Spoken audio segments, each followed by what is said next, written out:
রমজানের ওই রোজার শেষে এলো খুশির ঈদ।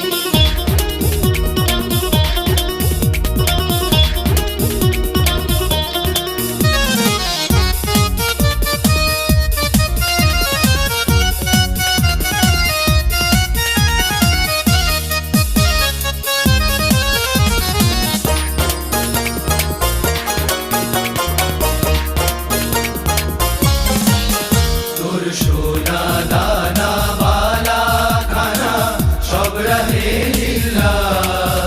তোর সোনা দানা বালা খানা সব রাহে লিল্লাহ। দে